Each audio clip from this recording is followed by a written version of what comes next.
Noong panahon ng COVID-19 pandemic, ating pong naranasan, napatunayan ang kabutihang idudulot ng paghahalaman sa ating kalusugan, at ito po rin ang nagiging daan ang pagkakaroon ng dagdag na kita. Tayo po ay nagiging katuwang ng pamahalaan sa pangangalaga sa ating kapaligiran.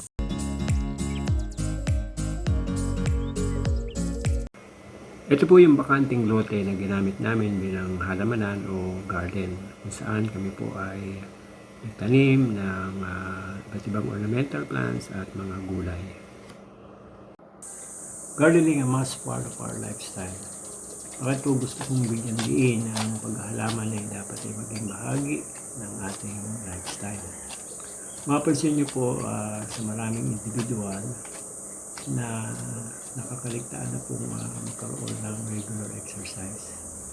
Ang indikasyon po nito ay yung pong BMI, yung body mass index, kung saan yung pong weight nila ay hindi na po proportion sa kanilang height. So sa pag-garden po, tayo po ay magkakaroon ng pagkakataon habang ginagawa po natin ang iba't ibang gardening works ng regular exercise. And matutuwa po kayo kapag po yung regular exercise na nagagawa natin, yung response ng body system natin po ay nagiging normal. Ang katibayan po nito ay,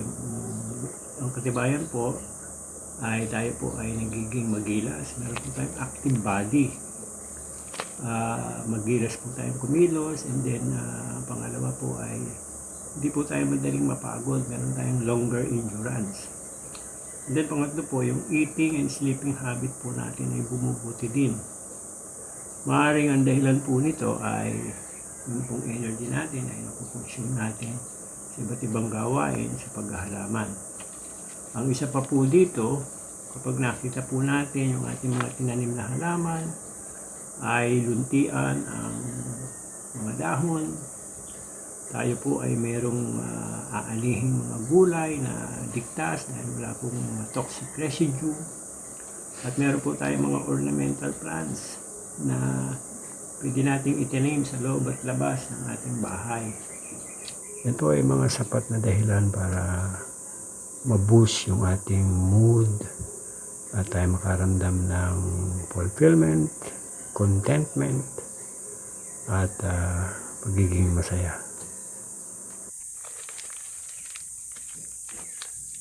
So sa paghahalaman po, yung pong ating gastusin ay mababawasan dahil meron po tayong mga gulay na magagamit.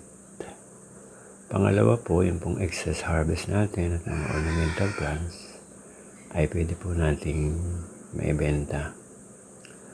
So yung pong generation ng pagkakakitaan ay mabuti po dahil the more sources ng income, the better, dahil po yung ating pong gastusin ay mas maliit kaysa doon sa income na ating na-generate, which is maganda po para po tayo magkaroon ng savings.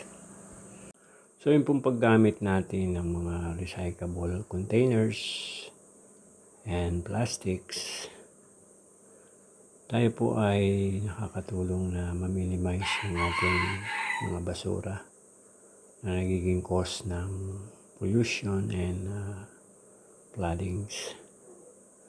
So sa ganito pong paraan, tayo po ay nakakatulong bilang tagapangalaga ng ating kapaligiran.